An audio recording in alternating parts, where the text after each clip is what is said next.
In today's video, we're diving into masking in Canva by creating a custom skeleton frame for Halloween using Figma. I've also included a couple of extra examples beyond the skeleton graphic we'll be working with, so make sure to stick around until the end to see those. Let's get started. First, we'll open a new project in Canva. You can choose any size you like for your canvas. Now, head over to the Elements section and search for a skull silhouette. Be sure to select a vector graphic, not an image. A quick way to know you've selected a vector is if the graphic allows you to change its color. This confirms it's editable. Make sure to set the color to black for this project. Now, click on Share.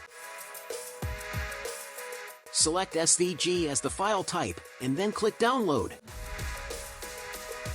If Canva doesn't let you download the graphic because it's a premium element, here's a simple trick. Add some text. I usually type a period, and set its transparency to 0. This allows you to bypass the restriction and download the SVG file.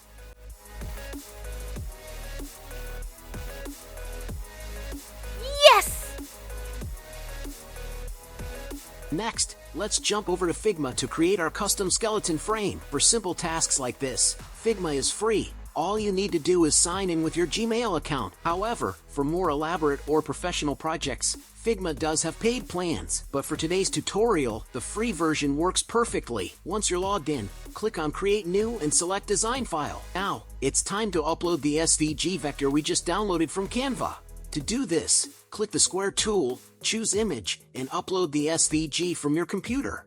When it appears on the screen, it's ready to be transformed. Sometimes, extra elements can show up with the vector. If that happens, just delete anything you don't need until only the skeleton graphic remains. Next, click the color option on the right-hand side and choose Image from the drop-down. That's it! Now, we can export this as a PDF. Click Export Vector to download the PDF to your computer.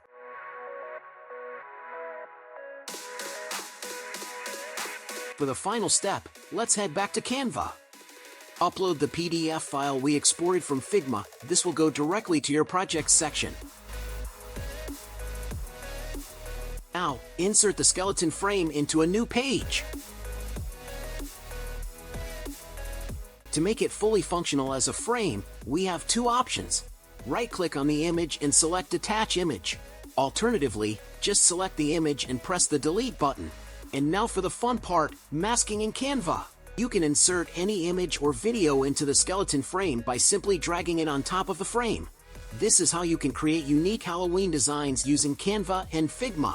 I hope you found this tutorial helpful.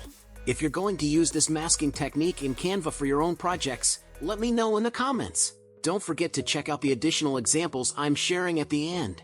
If this video was useful, please hit the like button and share it with your friends. And if you want more tips on Canva tutorials and Figma design hacks, make sure to subscribe to the channel. Thank you for watching, and I'll see you in the next video.